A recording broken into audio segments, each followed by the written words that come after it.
লাভ বাংলাদেশের আয়োজনে পূর্ব লন্ডনের রয়্যাল রিজেন্সিতে অনুষ্ঠিত হয় সবার আগে বাংলাদেশ শীর্ষক এক প্যানেল আলোচনা, সাংস্কৃতিক অনুষ্ঠান ও গালা ডিনার। বাংলাদেশের গণতন্ত্র, সুষ্ঠু নির্বাচন ও ভোটাধিকার, দক্ষতা ভিত্তিক শিক্ষা, আইনের শাসন, আইনশৃঙ্খলা, মানবাধিকার ও সাংবাদিকতার স্বাধীনতা, সামাজিক অর্থনীতি ও স্বাস্থ্য নিয়ে আলোচনা চলে অনুষ্ঠান জুড়ে। আয়োজকরা জানান, বাংলাদেশকে এগিয়ে নিতে প্রবাসীদের ভূমিকা ও করণীয় বিষয়বস্তু উত্থাপনের লক্ষ্যেই এই আয়োজন।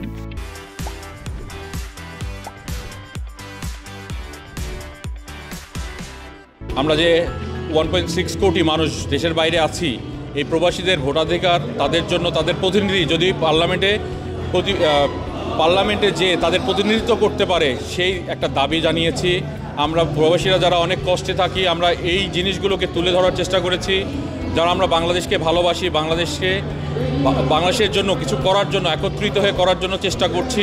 দেশের উন্নয়ন এবং সম্প্রীতির লক্ষ্যে এই দেশের চিন্তা ভাবনা থেকে এই অনুষ্ঠানটা আমরা করেছি এবং এই অনুষ্ঠানের মাধ্যমে নতুন প্রজন্মকে আমাদের দেশের প্রতি আকর্ষিত করা, দেশকে ভালোবাসা, আরও বেশি ভালোবাসে, সেই লক্ষ্যে আমরা এই কাজ করেছি।